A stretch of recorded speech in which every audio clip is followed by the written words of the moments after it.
Hello भाई सभी लोग। तो कैसी चल रही है आपकी पढ़ाई? राजस्थान ज्योग्राफी अच्छे से समझ में आ रही है या नहीं? और अपन राजस्थान ज्योग्राफी में कल क्या पढ़ रहे थे? हमने राजस्थान के बहुत अलग अलग टाइप के सैंड ड्यून्स देखे थे, है ना। बरखान हो गया, तारानुमा हो गया, नेटवर्क हो गया, नेबखा हो गया, अलग अलग वो देखे थे।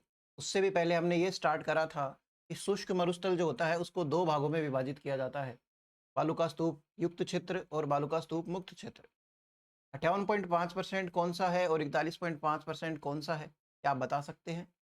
तो फिर एक बार के लिए अपन आज डेजर्ट से रिलेटेड जो बचे हुए कुछ और इम्पोर्टेंट फैक्ट्स हैं जो एग्जाम्स के अंदर ऐसे कैसे उठाते हैं और इतने प्यारे प्यारे क्वेश्चंस बनते हैं, उनको हम देख लेते हैं पहले। फिर मैं आपको कल जो प्रॉमिस किया था वो फोटोज़ भी दिखाऊंगा, और मैं कुछ आज नई फोटोज़ भी लेके आया हूँ वो भी दिखाऊंगा। ड्यून्स वगैरह की फ़ोटो हो गई, सारी चीज़ें। तो चलिए भाई इस टॉपिक को स्टार्ट कर देते हैं आप। सबसे पहले आप हेडिंग ये डाल लेना, आपके सामने हेडिंग है other important facts of desert, जिसमें आप सबसे पहले नंबर पे लिखिए रन या टाट।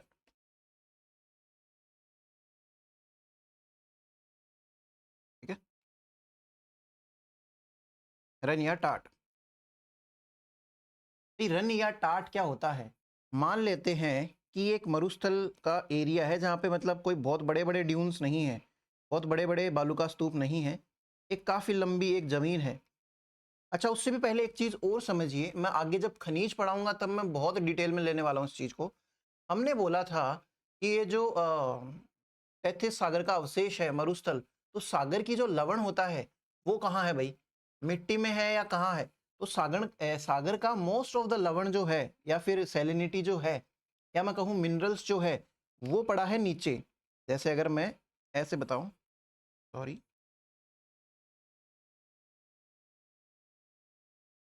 एक सेकेंड।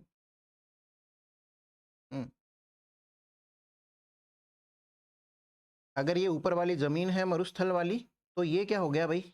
मान लेते हैं बहुत सारी एक मोटी परत है मिट्टी की जमी हुई, लवण की जमी हुई, ठीक है। बहुत सारा लवण है, ग्रेविटी की वजह से नीचे बैठ जाएगा, डेफिनेट सी बात है। अब मान लेते हैं कि बारिश हुई, थोड़ा बहुत पानी नीचे गया, बारिश हुई, थोड़ा बहुत पानी नीचे गया, ऐसे करते करते पानी भी आ गया, बहुत सारा पानी आ गया।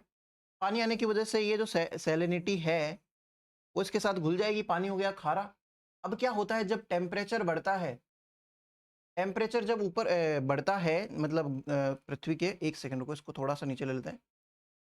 पृथ्वी के गर्भ में जब टेम्परेचर बढ़ता है, जैसे मान लेते हैं यहाँ पे टेम्परेचर इंक्रीज हुआ, टेम्परेचर इंक्रीज होने की वजह से ये जो वाटर वेपर्स है वो वापस ऊपर चढ़ती है भाई।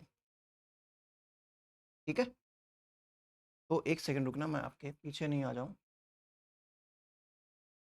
एक सेकंड। तो ये जो ऊपर वाली ये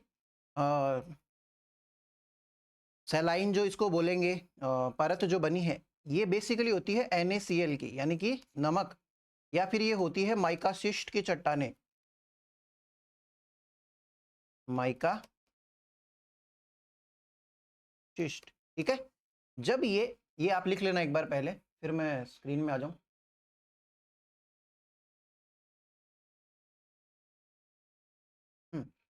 तो जब ये माइकाशिस्ट की चट्टानें जो है ये पानी के साथ में घुलती है, और जब ये टेम्परेचर रेज हुआ ऊपर वाला, इसकी वजह से क्या होता है, ये ही पानी जो है वापस ऊपर जाता है, हर तरफ से जमीन के ऊपर आता है और यहाँ पे आके जमा होने लग जाता है। तो मैं अगर इसको ब्लू से दिखा दूं, ये सॉल्ट जो है, ये सब चीज़ें जो है, ये ऊपर आके जम गई भाई। इस चीज़ को बोलते हैं कैपिलरी एक्शन। राजस्थान का जो मरुस्थल वाला पार्ट है उसमें हर जगह, जैसे अपन आगे पढ़ेंगे सांबर लेक, सांबर जो झील है उसके साथ भी सेम चीज होती है, जो मैंने आपको यहाँ बताई है ना माइकासिस्ट वाली बात, यही सेम उसके साथ में भी होता है कि भाई पानी आता कहाँ से है। डीडवाना जो झील, ये सब झीलें हो गई, ये खारी क्यों है? उनमें कोई नमक की कोई वो मशीन थोड़ी लग रखी है कि नमक उसमें पैदा हो जाएगा अपने आप ही। नमक पैदा होने के लिए जमीन से जो नमक होता है वो पहले पानी नीचे जाएगा रिस के, जिसको लीचिंग बोलते हैं, और फिर वो ऊपर जब उठ के आता है तो इस चीज को बोलते हैं कैपिलरी एक्शन। Capillary action. भाई मैं एन लिखूँ ना तब इसका मतलब TION उसमें पूरा ही है, AC के बाद में TION, मैं काफ़ी जगह लिखूंगा इसको। या फिर कैपिलरी एक्शन को हिंदी में बोलते हैं केशिकत्व, केशिकत्व, ठीक है। ये केशिकत्व की प्रोसेस से ये ऊपर आ गया। अब ये ऊपर की जो जमीन है वो हो गई नमकीन, बेहद नमकीन, खारी। यहाँ पे नमक भी है और अदर मिनरल्स भी है, अशुद्धियां हैं जिसको खारी बना देती है। तो रन और टाट कुछ ऐसी सी ही चीज है। स्टार्टिंग में तो आपको थोड़ा बहुत पानी भी दिखेगा और जब वो पानी सूख जाएगा तो जमीन बचेगी ऐसी कि एकदम सफेद लगे। आप कच्छ के रण गए होंगे कभी ना कभी, राजस्थान में भी काफी सारे रण हैं, हम देखेंगे अभी। और मैं उसको आपको एक डायग्राम भी दिखाऊंगा लास्ट में, तब आपको और समझ में आएगा जाते जाते। आपको आज गूगल करने की कुछ जरूरत नहीं है, आप बैठे रहिए। फिर इसके बाद में ये जो रन और टाट जो होता है, आपको समझ में आया।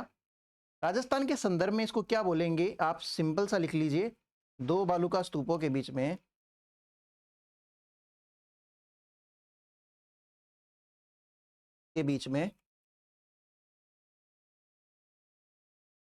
छोटे छोटे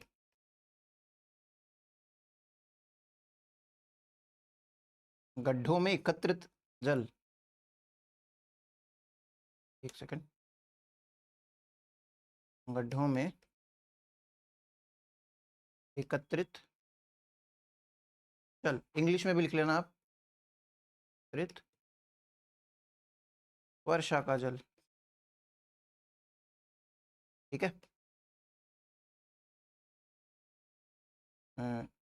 small water bodies between two sand dunes, small water bodies between two sand dunes is called as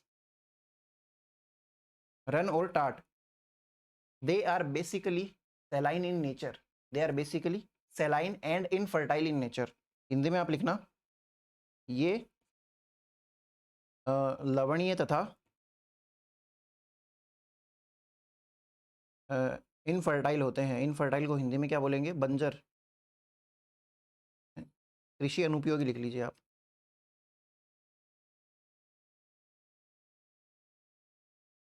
कृषि अनुपयोगी होते हैं, ठीक है।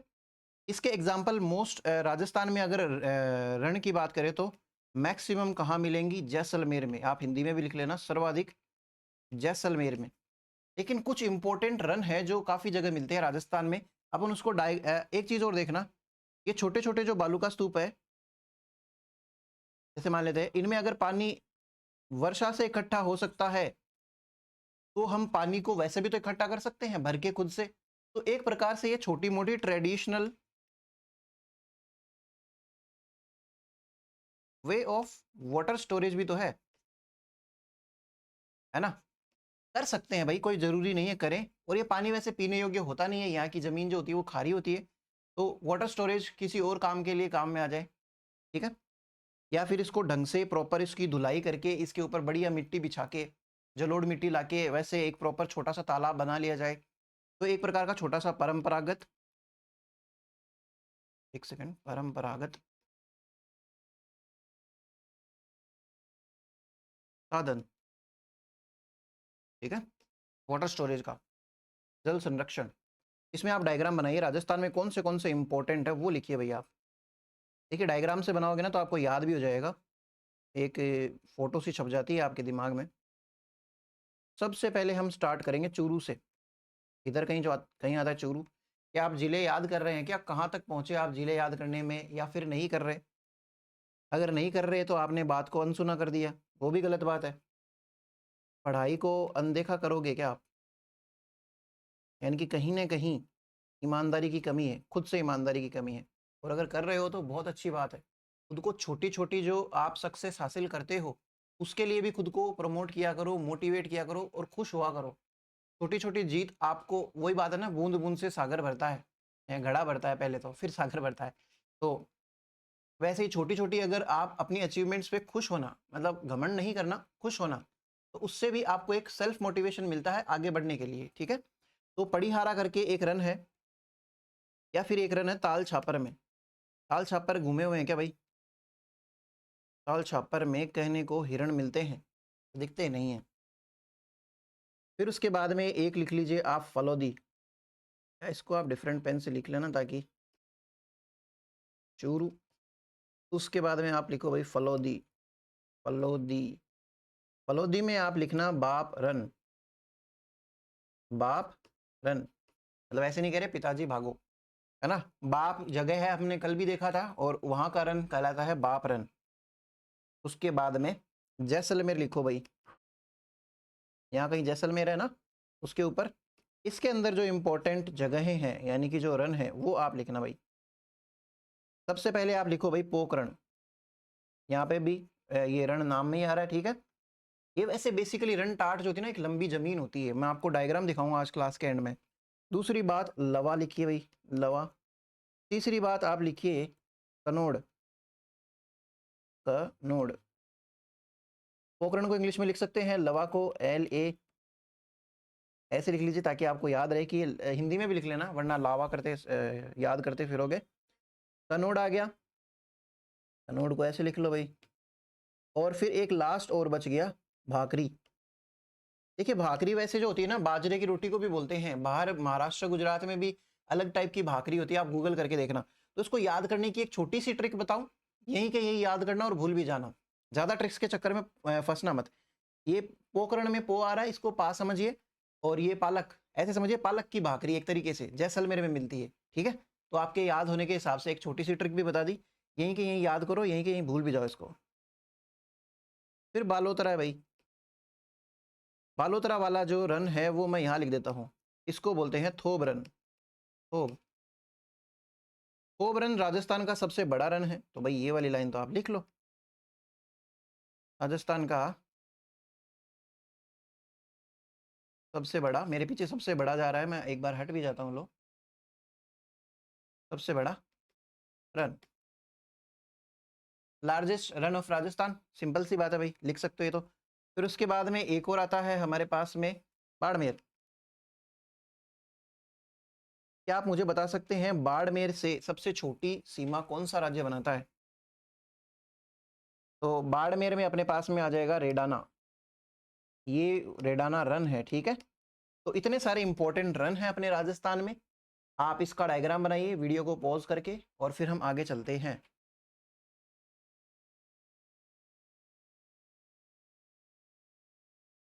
आगे चले भाई, आगे चल लेते हैं जी। आगे जब हम चले तो हमें एक और टाइप मिला, हमने एक देख लिया है रन, और रन में भी काफ़ी सारे राजस्थान के रन देखे। फिर सेकंड नंबर पे आप लिखिए भाई, इसी से रिलेटेड एक टर्म है प्लाया। ज़्यादातर जगह पे आपको देखने के लिए मिलेगा रन टाट और प्लाया एक ही चीज़ बता दी जाती है, जबकि ये एक नहीं है। प्लाया एक स्पेनिश वर्ड है भाई, प्लाया जो है एक स्पेनिश वर्ड है, जिसका बेसिक मतलब ये होता है कि उच्च भूमि के चारों तरफ चारों तरफ, सॉरी, निम्न भूमि के चारों तरफ उच्च भूमि का होना, एक तरीके से ऐसे समझिए।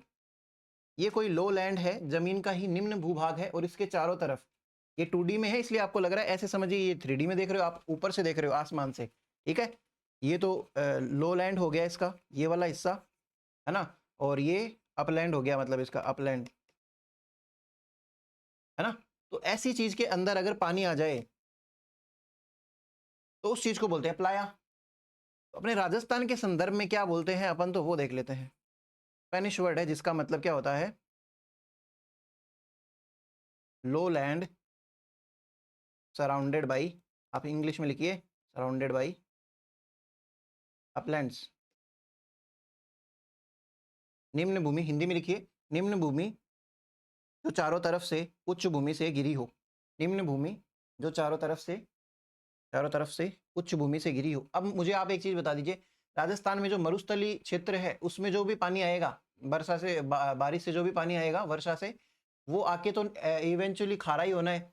तो यहाँ पे क्या होता है एक्चुअली, दो बड़े बड़े बालू का स्तूप जो होते हैं, या फिर ऐसा उच्च भूमि जिसके चारों तरफ, ऐसी निम्न भूमि जिसके चारों तरफ उच्च उच्च भूमि है, सॉरी। तो वैसी जगह पे अगर पानी जम जाए, मतलब पानी आके इकट्ठा हो जाए, तो इन झीलों को बोलते हैं प्लाया झील। पानी आके इकट्ठा होता है जो कि काफी खारा होता है, खारा या फिर सैलाइन इसको बोल देंगे। तो ऐसी चीज जो है वो कहलाती है प्लाया झील, ठीक है। ये बालू का स्तूप भी हो सकते हैं, और ये जो लेक होती है वो टेम्पररी होती है भाई। राजस्थान में एनी टाइम बारिश थोड़ी होगी, है ना। टेम्पररी होती है, कुछ देर के लिए ही होती है, फिर जैसे ही गर्मी ज़्यादा पड़ती है तो ये सूख जाती है। सूखने की वजह से यहाँ पे जो भी सैलिनिटी में प्लांट्स जो उगते हैं ना, वो नीचे चले जाते हैं। थोड़ी ऐसे मार्शी सी दलदली सी जगह बनती है, जहाँ पे अगर ढंग से इसको वॉश कर लिया जाए तो थोड़ी खेती वेती भी कर ली जाती है। तो खेती के लिए भी थोड़ा बहुत इम्पोर्टेंट है, ज़्यादा इम्पोर्टेंट तो नहीं है। मेनली तो ये दलदली हो जाती है सूखने के बाद। कुछ एक उग जाए सैलाइन प्लांट्स तो बड़ी बात नहीं है। और बाकी ये अस्थायी होती है। खारी झीलों को इनको एक नाम और दिया जाता है, सेलिनास। खारी जो होती है ना, इनको बोलते हैं सेलिनाश, और फिर इंग्लिश में बोले तो, ठीक है। ये भी इनको नाम दिया जाता है भाई। तो फिर अपन आगे चल लेते हैं। प्लाया अगर आपके समझ में आया है तो हम तीसरी चीज़ और देख लेते हैं। तीसरी चीज़ हमारे पास में आती है, वो है खड़ीन। देखिए खड़ीन जो है वो भी एक प्रकार की झील ही है, लेकिन वो कृत्रिम झील होती है। ये जो प्लाया है वो अपने आप बनी है, नेचर ने बनाई है। कृत्रिम झील होती है, यानी कि artificial lake, artificial lake of desert region, ठीक है। बनती कैसे है वो देखते हैं। बनती है भाई ये 15वीं शताब्दी में, 15वीं शताब्दी में पालीवाल ब्राह्मण थे भाई। बेसिकली पाली से उठे होंगे, इसलिए उनका नाम पालीवाल ब्राह्मण है, ठीक है। ये क्या करते थे यहाँ जब, और ये होता क्या है पहले मैं वो बता दूं भाई। पालीवाल ब्राह्मण्स ने जैसलमेर साइड में तरफ इन कृत्रिम झीलों का निर्माण किया।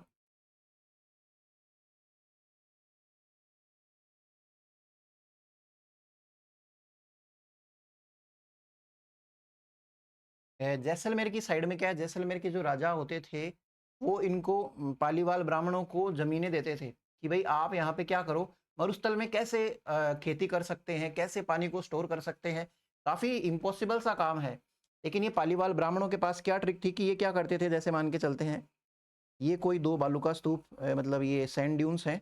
यहाँ पे ये क्या करते थे, बड़ा सा पत्थर बांधते थे। अभी कोई छोटी सी जगह नहीं है, पत्थर वत्थर का जमाव करके यहाँ पे जैसे मिट्टियाँ जमा दी, है ना। और यहाँ पे क्या इकट्ठा करते थे, ये पानी, वाटर स्टोरेज करते थे ये, ऐसे करके, ऐसे समझिए इसको। तो ये ऐसी सी चीज़ होती थी, इसको बोलते हैं खड़ीन, खड़ीन लेक, ठीक है। ये आप डायग्राम बना लीजिए खड़ीन लेक का, फिर मैं आपको आगे समझाता हूँ। ये भी क्या हो जाएगी, ये भी ब्रैकेट में लिखना, ट्रेडिशनल या परंपरागत, परंपरागत। अब भाई इसके बीच में पत्थर भी रखा है इन्होंने अपने हिसाब से, इनको जैसे भी रोका है बांध के। ये क्या कर सकते हैं, यहाँ पे खेती भी कर सकते हैं। तो यहाँ पे सामुदायिक कृषि होती है, सामुदायिक कृषि।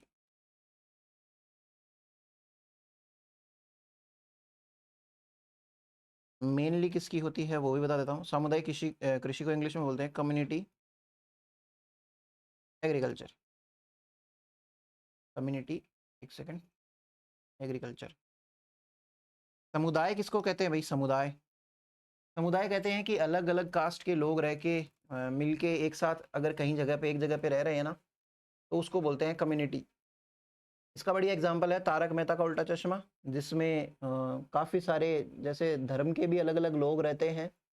कोई ईसाई भी रह रहा है, पारसी जो है वो भी हैं वहाँ पे, मुस्लिम भी है अब्दुल जी, या फिर पंजाबी भी हैं। काफ़ी सारे जो अलग अलग लोग हैं एक ही जगह पे रह रहे थे, तो उस चीज़ को बोल देते हैं कम्युनिटी। एक तरीके से समझने के हिसाब से बता रहा हूँ। तो ये होती है भाई खड़ीन, खड़ीन लेक, ठीक है। और यहीं पे अगर कृषि कर ली जाए तो उसको बोलते हैं खड़ीन कृषि। सिंपल सी बात है ना। यहाँ पे आप लिख लेना खड़ीन कृषि। बेसिकली यहाँ पे क्या उगाया जाता है, गेहूँ यानी कि व्हीट, और मस्टर्ड यानी कि सरसों, ठीक है। क्या आपने ये लिखा, और सबसे ज़्यादा भाई मैंने बता दिया, ये पहली बात तो आप भूलना मत, ये वो है कृत्रिम है, यानी कि आर्टिफिशियल है। और सबसे ज़्यादा मैक्सिमम, वैसे तो जैसलमेर लिखा हुआ है, मैक्सिमम इन जैसलमेर, आप ये भी लिख लीजिए। फिर इसी के नीचे आप एक छोटा सा और बनाना, मैं 1 सेकंड के लिए चुप होता हूँ, आप पॉज करके तब तक बना लो।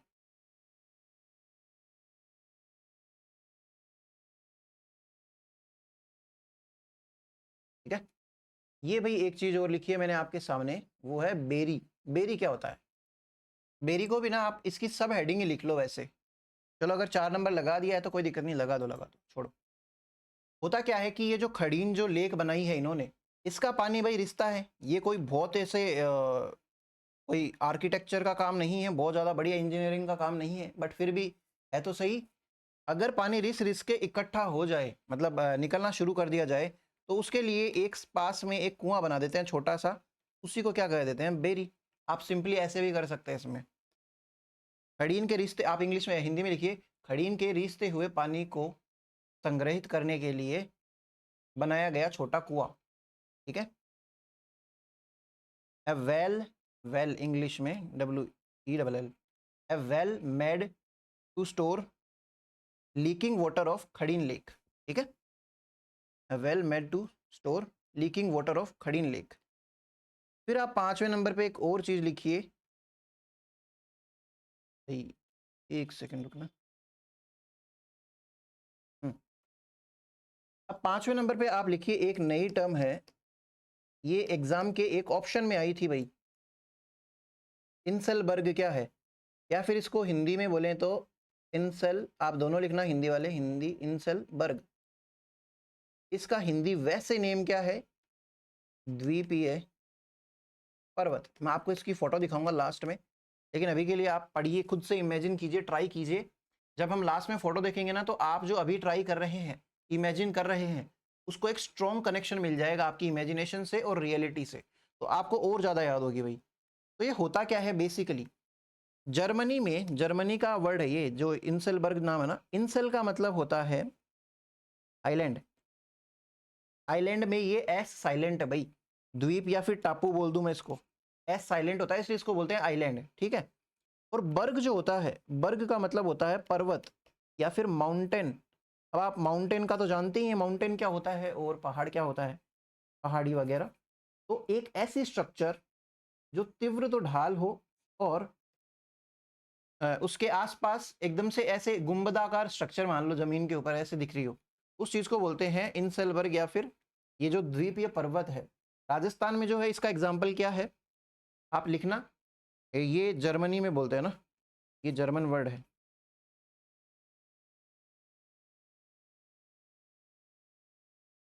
चारों तरफ से तीव्र ढाल वाली टापू जैसी पहाड़ी, सिंपली ये लिख लीजिए, इंसलबर्ग कहलाती है। इंग्लिश में लिखना, an island like, an island like mountain, an island like mountain which has sharp steep, which has sharp steep, यानी कि तीव्र ढाल। ठीक है, या फिर स्टीप वैसे ढाल को ही बोलते हैं जो कि तीव्र होती है। फिर 6 नंबर पे आप लिखना, 6 नंबर पे आप लिखना, इंग्लिश में तो आप लिखना पीडमोंट। ये इंपॉर्टेंट टर्म्स है भाई, यहाँ से क्वेश्चन आ जाते हैं। पीडमोंट क्या होता है? पीडमोंट प्लेटो भी होता है, हम आगे पढ़ेंगे, या फिर हिंदी में अगर लिखूं तो आपको समझ में आ जाएगा, गिरिपद। अब इसमें मैं क्या ही आपको डेफिनेशंस लिखाऊं, ये अगर कोई पहाड़ है भाई, ये ड्यून नहीं है, पहाड़ है ना, पहाड़। पहाड़ के फुट को क्या बोलते हैं? बेसिकली इसी को बोलते हैं गिरिपद। हिंदी में तो समझ में आ रहा है, गिरी मतलब पहाड़ और पद मतलब पांव। और पीड मोंट, मोंट मतलब माउंटेन, और पीड मतलब उसके पैर समझ लो। ठीक है, पीड मोंट। अगर ये ही पीड मोंट ऐसे हो कि अब ग्राउंड है भाई, यानी कि ये पहाड़ था, पहाड़ के बाद में ये प्लेटो जैसा था, तो इसको पीडमोंट प्लेटो बोल देंगे। समझ में आ रहा है आपको? लेकिन आप कंफ्यूज मत होना, तो पीडमोंट सिंपली यही है। या फिर मैं आपको बड़ी अंडरस्टैंडिंग के लिए यहाँ पे भी पीडमोंट लिख दूँ, गिरिपद लिख लेना भाई हिंदी वाले, और इसको मैं दिखा देता हूँ, ये पीडमोंट प्लेटो है। पीडमोंट प्लेटो सिंपली यही है, पीडमोंट पठार भी बोलते हैं हिंदी वाले, ये टर्म भी याद रखना, पीडमोंट, इसको कहीं पे पीठमोंट भी लिख दिया जाता है, अजीब अजीब से नाम होते हैं, तो आप ज़्यादा कंफ्यूज होना मत प्लीज़, ठीक है। फिर उसके बाद में एक सातवीं चीज़ और आती है जिसको बोलते हैं बजादा। हिंदी में भी लिख लेना इंग्लिश वाले, वरना आप बजदा या फिर कुछ भी अपने हिसाब से कर लोगे। बजादा, बजादा क्या होता है भाई? बजादा भी हम्म, मैं इनको चाहता तो जब अपन अरावली पढ़ेंगे पर्वत उनमें भी लिखा सकता था, लेकिन वहाँ पे एक दो टर्म्स के लिए आप अलग से हेडिंग डालो, उससे अच्छा यहीं पे देख लो। होता क्या है, यहाँ पे पहाड़ पे जमती है बर्फ, बर्फ जमती है, फिर धीरे धीरे पानी नीचे जाता है, नीचे जाने के बाद एक जगह पे आके पानी जमीन में विलुप्त हो जाता है, बाहर नहीं निकल रहा। आप इस डायग्राम को ढंग से देखो, तो इसी जगह को बोलते हैं बजादा। अब यहाँ पे पानी ऑलरेडी है, तो ये कृषि के लिए बढ़िया है भाई, कृषि उपयोगी है ना, एग्रीकल्चरेबल, आप ये लिख लेना इसके लिए, ठीक है। एक सेकेंड। फिर उसके बाद में एक और टर्म सीखते हैं हम, 8 नंबर पे आती है हमारे पास में, ये भाई थोड़ी इंपॉर्टेंट है, बालसन। बालसन क्या होती है भाई? मान लेते हैं ये पहाड़ है, ये पहाड़ है, ये पहाड़ है, ये पहाड़ है, और इसके बीच में पानी का भरा हुआ कोई एक झील है भाई, तो इस चीज को बोलते हैं बालसन। पर्वतीय पर्वतीय भूमि से घिरी हुई एक प्रकार की झील है भाई ये। इसका एग्जाम्पल, बढ़िया से बढ़िया एग्जाम्पल है ये हमारी सांबर वाली झील। तो आप यहाँ पे ये डायग्राम बनाना पहले, फिर मैं लिखवाता हूँ थोड़ा सा। सांबर झील, वैसे आपको दिख भी रहा है बालसन मैं किसको बोल रहा हूँ। यहाँ कहीं सीकर की पहाड़ियाँ होती है, इसके एक साइड में ये पहाड़ियाँ, हिल्स ऑफ सीकर। सीकर की दो चार पहाड़ियों के नाम बता सकते हैं क्या, अगर सीकर वाले यहाँ पे हैं तो? पहाड़ियाँ, या फिर इसके पास में जयपुर आ गया, ये अजमेर हो गया भाई, ऐसे है ना।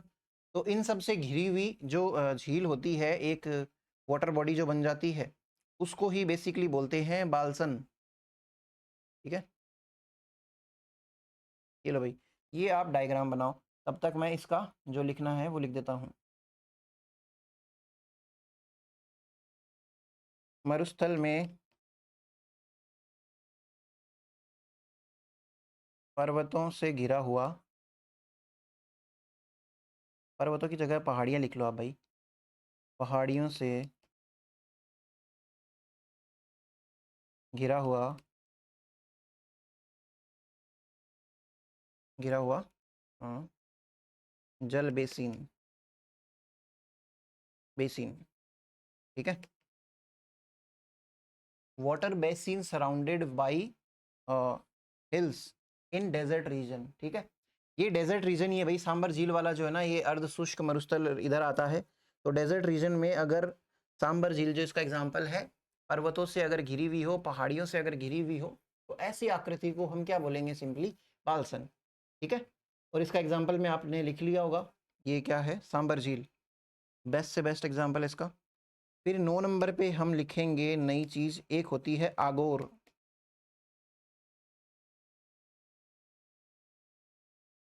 ठीक है।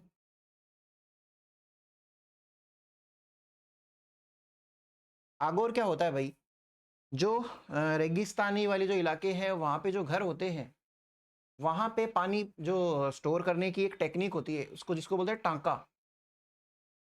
आप हिंदी में लिखिए, मरुस्थली क्षेत्र में, मरुस्थली क्षेत्र के घरों में, मरुस्थली क्षेत्र के घरों में जल ग्रहण करने, जल संग्रहण करने के लिए बनाए गए टांके आगोर कहलाते हैं। इंग्लिश में आप सिंपली लिख लीजिए,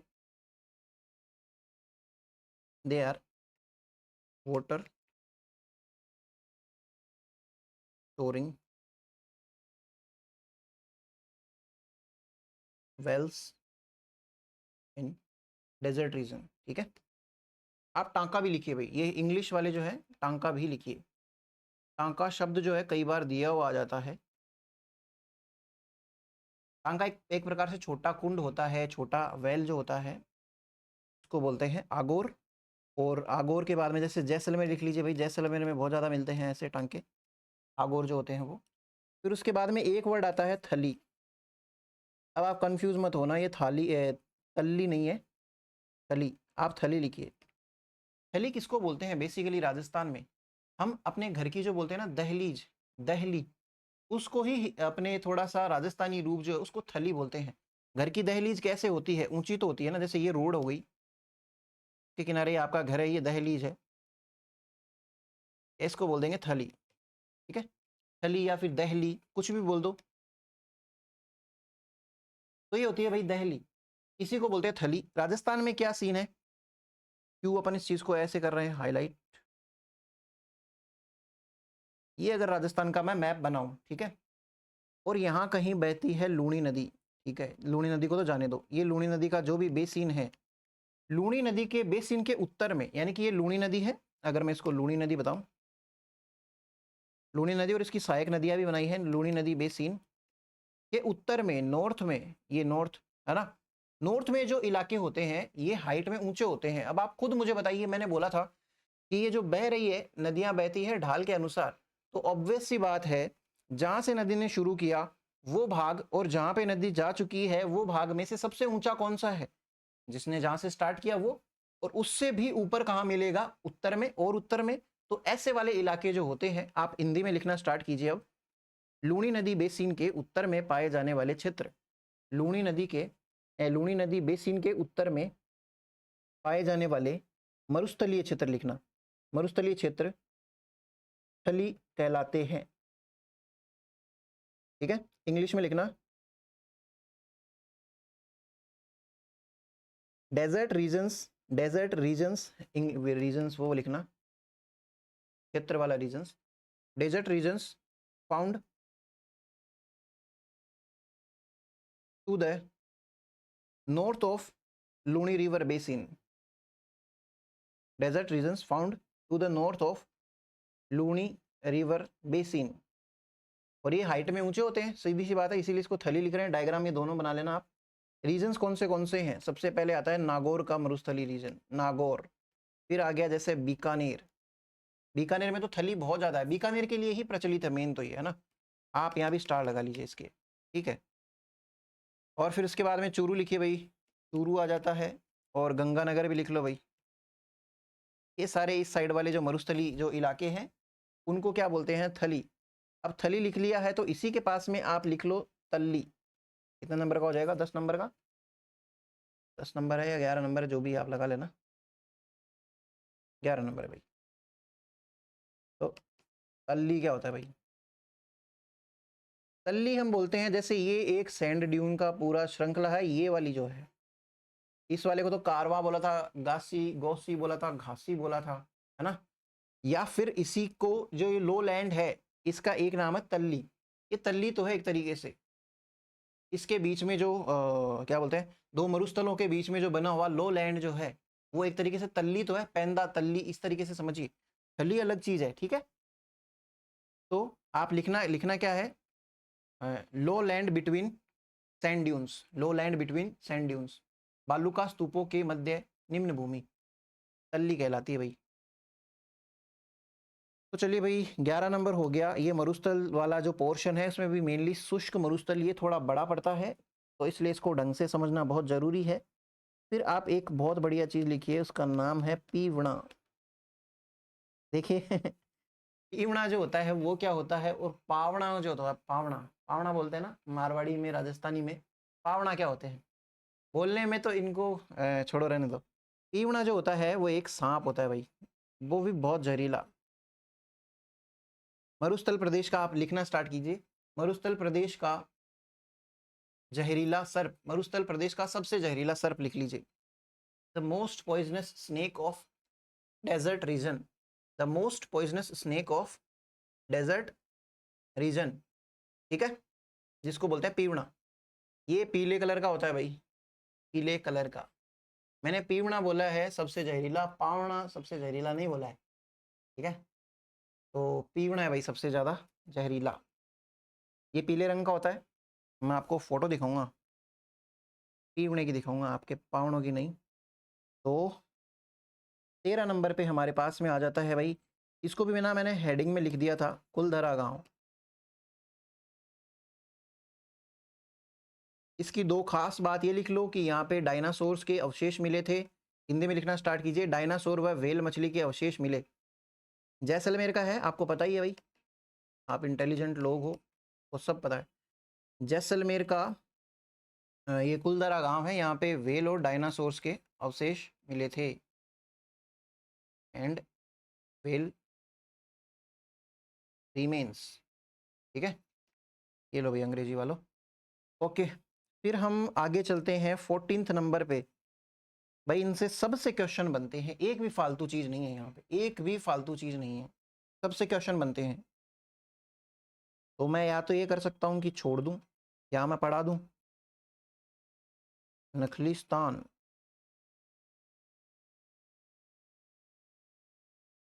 या फिर इसको बोलते हैं मरुद्यान। नाम से पता चल रहा होगा, मरु में उद्यान। मरु और मेरू में क्या डिफरेंस है।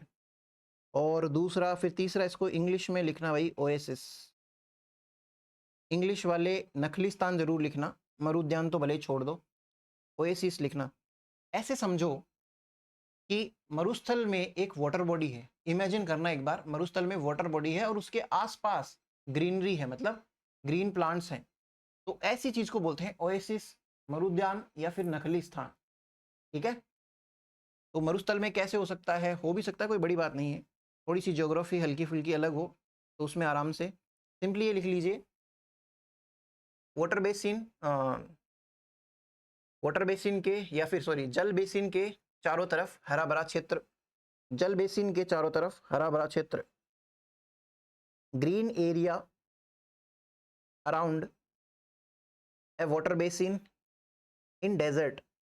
आप हिंदी वाले लिखिए, जल बेसिन के चारों तरफ हरा भरा क्षेत्र मरुस्थल के संदर्भ में क्या कहलाता है, नखलिस्तान या मरुद्यान, ओएसिस, ठीक है। इसके एग्जांपल्स लिखना भैया आप, एग्जांपल्स थोड़े से इंपॉर्टेंट हैं।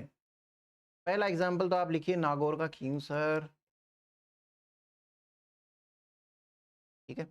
दूसरा आप बीकानेर में लिखिए भाई, बीकानेर की कोलायत झील गूगल करना, या फिर गजनेर झील, ये गूगल कर लेना, आपको समझ में आ जाएगा नखलिस्तान क्या है। ऐसे समझना भाई, तालाब है, तालाब के चारों तरफ हरे भरे पेड़ उग रखे हैं और वो मरुस्थल में है भाई, थोड़ा सा मरुस्थल वाला एरिया, एकदम बीच मरुस्थल में तो कहीं मिलेगा, वो तो फिर मिराज होता है ना। तो एक तरीके से कई बार इसको मिराज की संज्ञा भी दे दी जाती है ना। ये मरुस्थल जो होता है, नखलिस्तान होता है ना, इसको मिराज की संज्ञा दे दी जाती है। और फिर 15वें नंबर पे आप लिखना स्टार्ट कीजिए, वाटर बेल्ट या लाठी सीरीज, जल पट्टी या फिर लाठी सीरीज, हिंदी में भी यही लिखना आप, लाठी सीरीज। जल पट्टी या लाठी सीरीज क्या होती है बेसिकली आप समझना, मैंने आपको कल परसों एक क्लास में ये बताया था, एक क्लास में मैंने आपको क्या बताया था,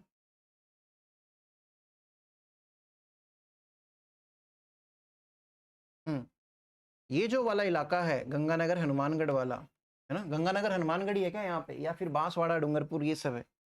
इधर से बहती थी एक नदी जिसका नाम है सरस्वती नदी, जिसका नाम था सरस्वती नदी कह दीजिए।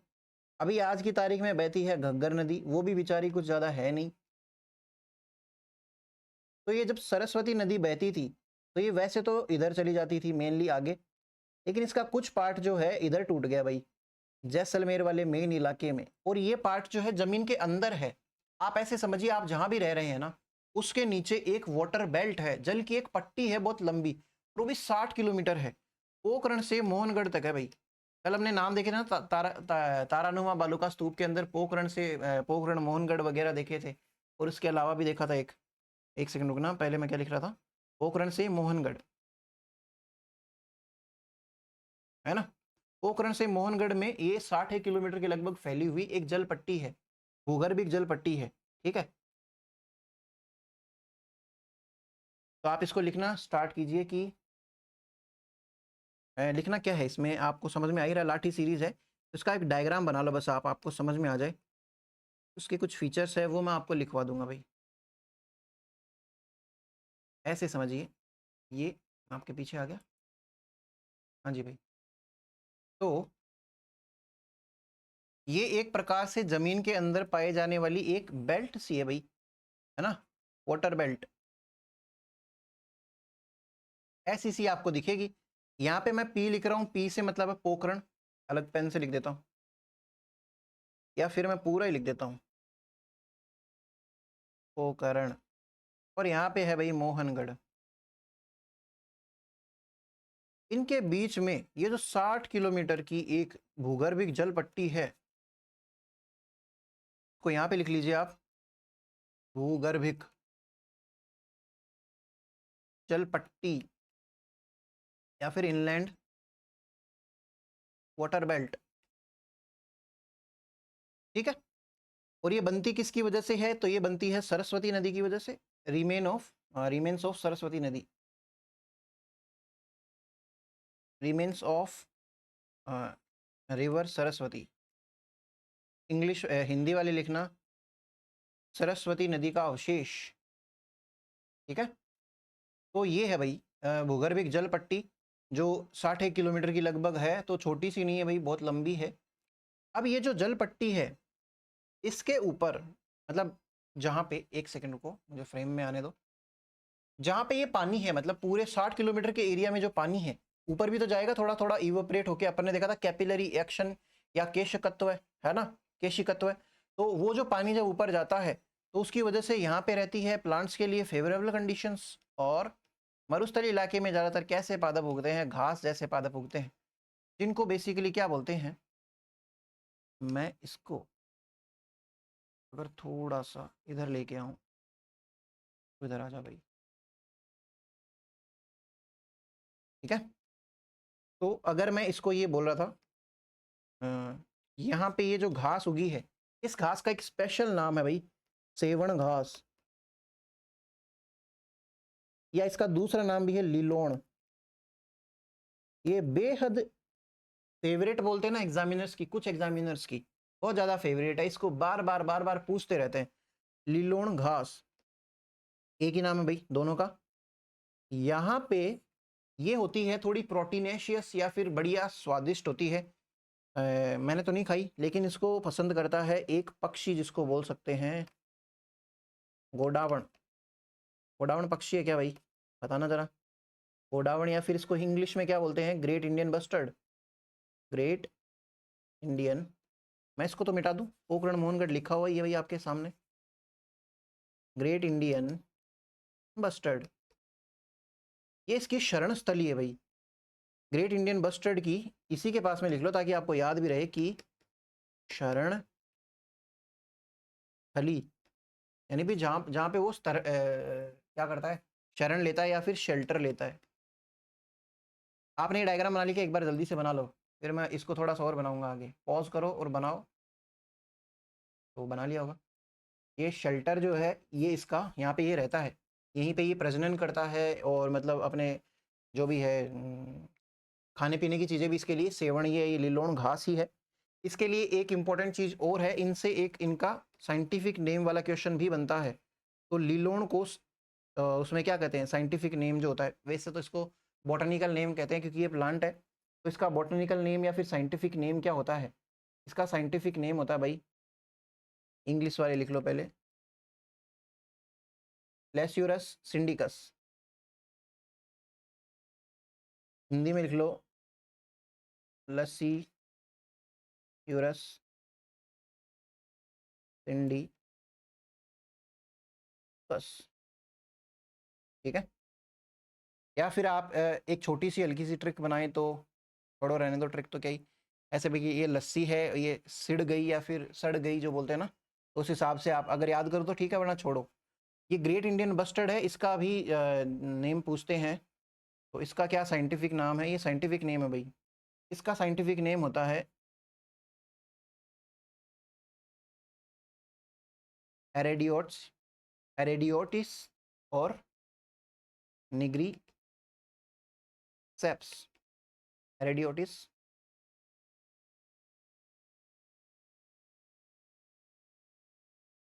एक सेकेंड, एरेडियोटिस निग्रीसेप्स, निग्रीसेप्स। ये भाई इधर मिलता है ज़्यादा, ये लाठी सीरीज जो है वहाँ पे ये गोडावण आपको पक्षी देखने के लिए मिलेगा। और ये क्यों इंपॉर्टेंट है मुझे थोड़ा सा बता सकते हैं क्या आप? इसके अलावा यहाँ पे मिलता है, ये जो पानी है ना इसको बाहर निकाला भी जा सकता है। इस एरिया में आपको देखने के लिए मिलेंगे बहुत ज़्यादा नलकूप या फिर ट्यूबवेल्स जो होती है ना वो भी मिलेगी आपको। तो आप एक छोटा सा डायग्राम और बना लीजिए, इसी के अंदर बना लीजिए ताकि आपको याद रहे। अब इस डायग्राम को और कितना ख़राब कर सकते हैं, किस हिसाब से कर सकते हैं। चलो भाई, ये निग्रीसेप्स आपने लिख लिया हो तो मैं मिटा दूँ एक बार के लिए हिंदी वाला, ठीक है। तो ऐसे से करके एक वो होता है क्या, हैंडपम्प जो बोलते हैं, नलकूप जो होता है, तो ये होता है, इसका नाम है भाई चांदन गांव में होने की वजह से चांदन नलकूप। मैं आगे तो नहीं आऊँगा शायद। नल, ठीक है। इससे निकलता है बहुत सारा पानी, पानी निकाल लो। तो ऐसे काफ़ी सारे हैं, ये इस साइड में चांदन गांव में है, इस वजह से इसका नाम है चांदन नलकूप। इसको बोलते हैं भाई थार का घड़ा। अब हटना पड़ेगा, थार का घड़ा। घड़ा तो ऐसे इसलिए बोलते क्योंकि इसमें से पानी निकलता है, और थार का है, थार के मरुस्थल वाली साइड में, तो थार का घड़ा है भाई तुम, ठीक है। पॉट ऑफ थार,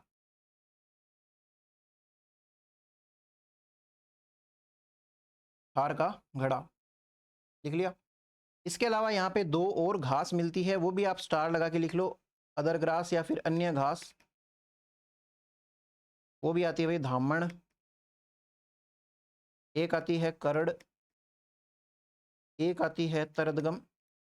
ये इनका स्पेशल क्वेश्चन है भाई कि चांदन नलकूप क्या है, थार का घड़ा क्या है, तो आपको थोड़ा सा ध्यान होना चाहिए। चांदन गांव में है ये लिख लिया आपने, धामण, करड़ और इसको इंग्लिश में लिख देता हूँ, धामन,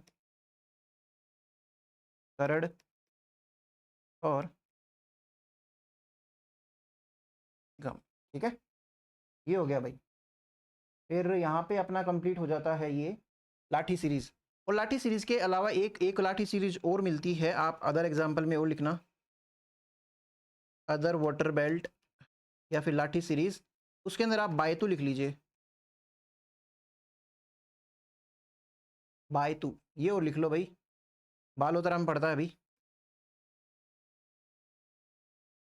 और ये जो एक चीज़ और है, इसकी डिस्कवरी करी थी 2007 में हमारा जो काजरी है, central arid zone research centre या रिसर्च इंस्टीट्यूट जो है उसके द्वारा। ये जो पोखरण और मोहनगढ़ वाली जो लाठी सीरीज है, सरस्वती नदी का जो ये अवशेष है, इसकी खोज किसने करी? काजरी, 2007 में भाई।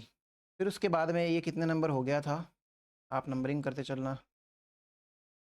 यहाँ पे फाइनली आज हम ये शुष्क मरुस्थल को पूरा कर रहे हैं। 16 नंबर पे हमारे पास में आ जाएगा एक आक्कलवुड फॉसिल पार्क।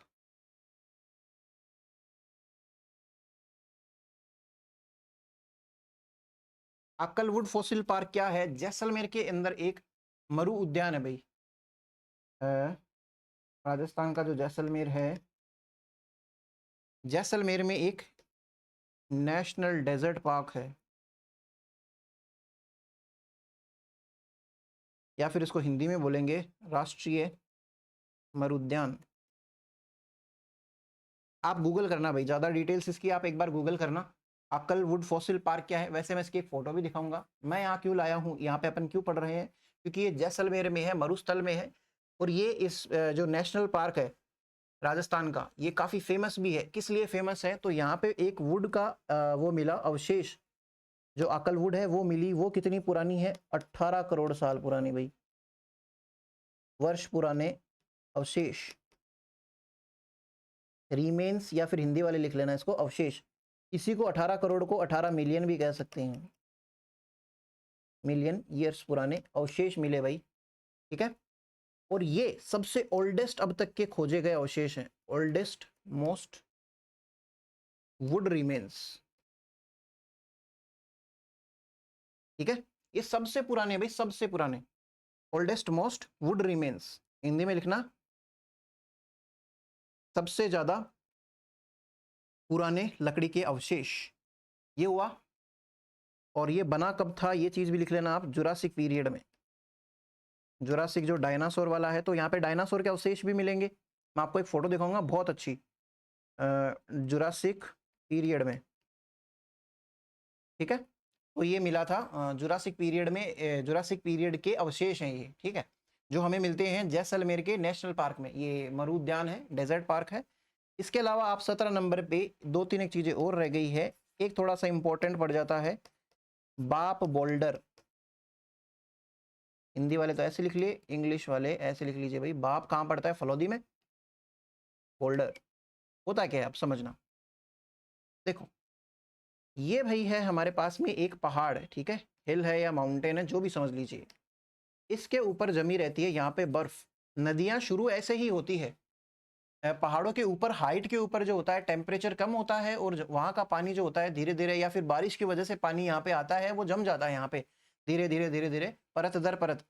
अब ये मोटी की मोटी परत जो होती है, इसको क्या बोलेंगे? हिमानी बोलेंगे भाई। एक बार के लिए हमें सिर्फ इतने से मोटी सी परत से मतलब है, इसको क्या बोलो भाई? हिमानी, ठीक है। या फिर इसको बोलेंगे आइस शीट, हिमानी या फिर आइस शीट। इस आइस शीट के क्या होता है, इस आइस शीट के थोड़े बहुत पिघलने की वजह से या फिर टूटने की वजह से ये क्या करती है, फिसलती हुई नीचे आती है। इमेजिन करना पहाड़ के ऊपर से एक ऐसे हिमानी खिसकती हुई आ रही है, तो ऐसे करके ये पहाड़ के भी कुछ टुकड़े हैं, मतलब इसको तोड़ते हुए चलती है। पहाड़ एकदम प्लेन तो होता है नहीं भाई, तो ये तोड़ते हुए चलती है। यहाँ पे ये क्या करती है, बहुत ज़्यादा ही बना दी, एक दो ले लो। यहाँ पे आके ये बहुत सारे जम जाते हैं। इसको क्या बोला था मैंने? पीडमोंट बोला था ना अभी स्टार्टिंग में। ये जम गए और ये आगे भी सरकते हैं, ऐसा नहीं है यहीं पे रुक जाते हैं। यहाँ पे थोड़े कम पतले छोटे, और यहाँ करते करते और कम, ऐसे करके ये जमा होते हैं। इन चीज़ों को तो बोल दो भाई बोल्डर। बड़े बड़े जो पत्थर होते हैं ना, जो हिमानी की वजह से या फिर ये जो आइस की शीट जो है उसके पूरे नीचे खिसकने की वजह से तोड़ता हुआ पहाड़ को नीचे लेके आता है, ऐसे बड़े बड़े पत्थर। इस चीज़ को तो बोलते हैं बोल्डर, और इस चीज़ को बोलते हैं बोल्डर क्ले। तो कई बार बोल्डर क्ले भी पूछा जाता है, ठीक है। ये मिलती कहाँ है? तो ये बाप में मिलती है चीज़ें। एक सेकेंड, सॉरी।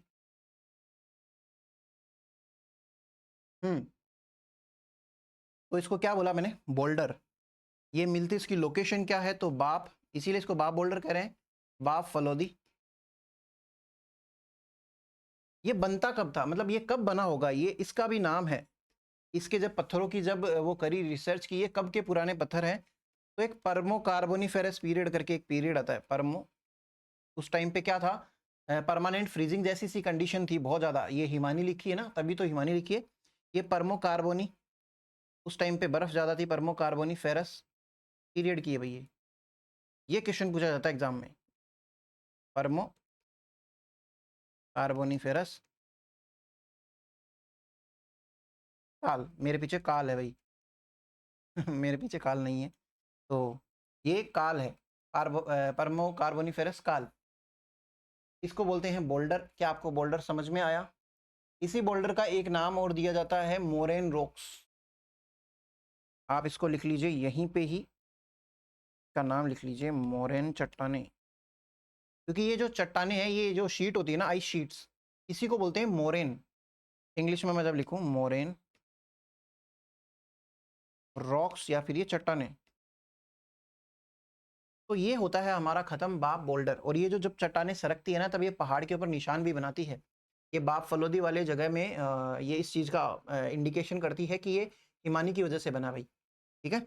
ऐसे ऐसे बड़े बड़े पत्थर होते हैं, बेसिकली जो पीडमोंट में आके जमा हो गए, उन्हीं को कह दिया। फिर हमारे सामने ये कितने नंबर का था?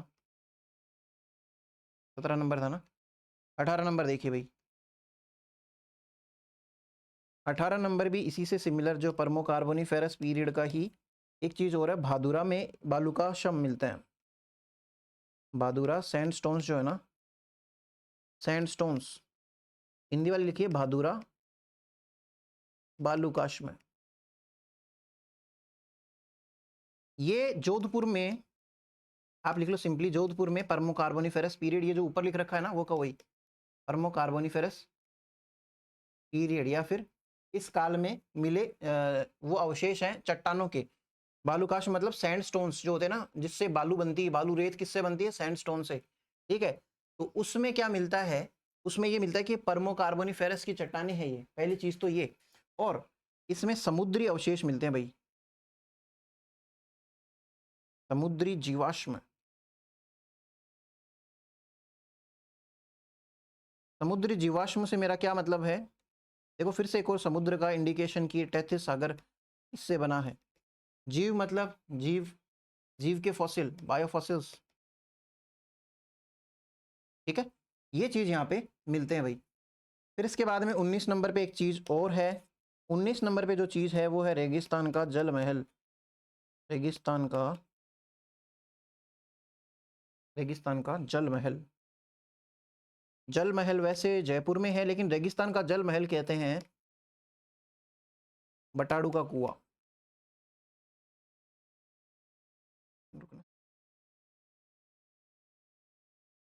बटाड़ू का कुआं जो कि पड़ता है बाड़मेर में। तो यहाँ पे हमारे ये जो है मरुस्थल से रिलेटेड सारे टॉपिक्स वो खत्म होते हैं। कल हम स्टार्ट करेंगे अर्ध शुष्क मरुस्थल के बारे में, वो छोटा सा है। इसके बाद में अरावली थोड़ा बड़ा पड़ेगा, बाकी के दो छोटे हैं। तो अपना इसका काम हो जाएगा फिजिकल जो डिविजन्स है उसका। पटाड़ू का कुआं जो है ये बनाया किसने भाई, तो वो है रावल गुलाब सिंह ने, ठीक है, गुलाब सिंह ने ये बनाया था। तो ये इतना कुछ हमारे इसमें आ जाता है मरुस्थल के जितने भी फीचर्स है उसमें। एक चीज़ और देखना, अपने जो ये मरुस्थल है राजस्थान का जो मरुस्थल है,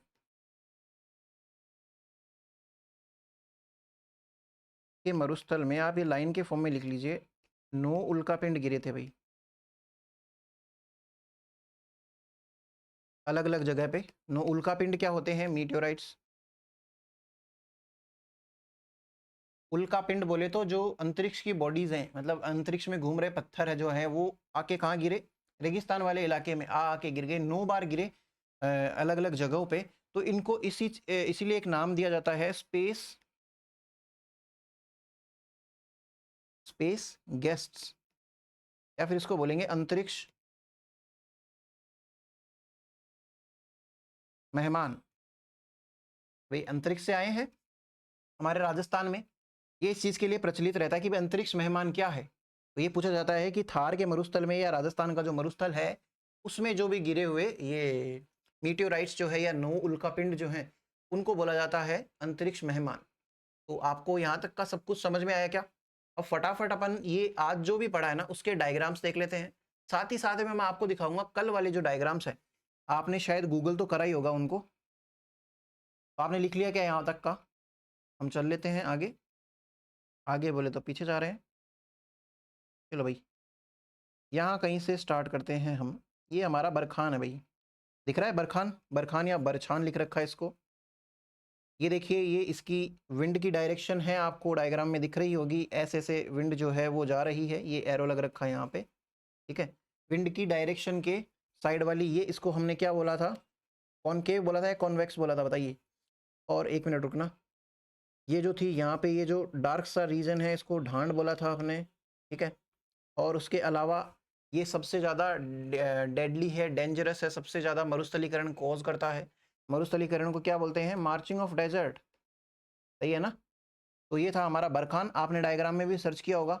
इसकी ये साइड तो है कॉन्वेक्स वाली उत्तल, और उधर वाली जो है ये कॉनकेव वाली है, केव जैसी सी स्ट्रक्चर बन रही है, ये अवतल बोलते हैं इसको, ये वाली साइड जो है, और ये उत्तल वाली है। ये चीज़ है भाई हमारी बरखान, बरछान। और ये ट्रांसवर्स सैंड ड्यून का एग्जाम्पल है जो समकोण पे बनता है, आप खुद ही देख लीजिए ऐसे करके। फिर मैंने ये सारे भी लिखे हैं एक साथ। ये तो देखो बरखान है, ऐसा सा दिखता है, इसका एक कार्टून इमेज है ये बरखान का। ये बरखान जो मैं इसको ख़राब तो क्यों ही करूँ, ये रहा बरखान। फिर उसके बाद में ये लीनियर है, ये देखिए जो बालूका स्तूप जो होते हैं, हवा सीधी चलती है उस हिसाब से बन गए। फिर उसके बाद में ये ही जो ट्रांसवर्स ड्यून है, जो मैं ऊपर जो डायग्राम था ना, ये ट्रांसवर्स ड्यून रहा, इसकी ये विंड डायरेक्शन है।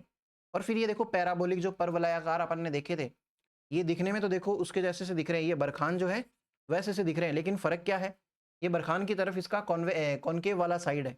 देखिए इस डायग्राम में देखिए, ये वाली साइड ऐसे है ये, और हवा भी ऐसे ही आ रही है। जबकि ऊपर ये वाले देखिए, इसमें ये ऐसे है और हवा ऐसे आ रही है। समझ में आ रहा है अभी? फिर उसके बाद में हमने ये जो बनाया ना, ये नीचे ये बरखान ही है जो हवा ऐसे चलती जाती है अगर लंबे टाइम तक, जो कन्वर्ट हो जाता है ट्रांसवर्स ड्यून के अंदर। हमने ये भी देखा था बरखान जो और पैराबोलिक जो है वो ट्रांसफर जैसे से ही है। और कौन ऐसा है जो लॉन्गिट्यूडनल जैसा है? सीफ। सीफ के लिए देखा था ना कि इसकी एक आर्म ऐसे एक्सटेंड हो जाती है क्योंकि वो हवा इस डायरेक्शन में बहना स्टार्ट कर देती है। फिर इसके बाद में ये स्टार शेप के ड्यून्स देख लीजिए, ऐसे से होते हैं तारानुमा बालू का स्तूप आपके। और फिर मैं नीचे चलूँ, अगर नीचे मैं अगर चलूँ, ये नेबखा वाला है भाई, श्रब कॉपीज या फिर सब्र काफीज जो है। ये देखिए झाड़ी दिख रही है आपको, झाड़ी के आसपास ये मिट्टी जम गई और ये मिट्टी, इसको नेबखा का भी मैं आपको यहीं पे लिख रहा हूँ। और ये रहा भाई रण। आज वाले टॉपिक से ये देखिए जमीन नहीं दिख रही क्या आपको, और इसमें अगर मान लो पानी होता, ये सफेद सफेद खारी खारी जमीन सी दिख रही है आपको, ये रण है भाई। ऐसा होता है रण। फिर उसके बाद में आगे चलें तो हम देखते हैं ये प्लाया लेक है। मैंने क्या बोला था, बालू का स्तूप भी हो सकता है या फिर कोई प्लाया का मतलब क्या था, स्पेनिश वर्ड था प्लाया, इसका मतलब होता है कि ये लो लैंड सा नहीं है क्या, इसी के अंदर तभी तो पानी इकट्ठा हुआ है क्योंकि ये निम्न भूमि है और चारों तरफ इसके एक ऐसी भूमि है, अपलैंड है। तो इस तरीके से बन गया प्लाया।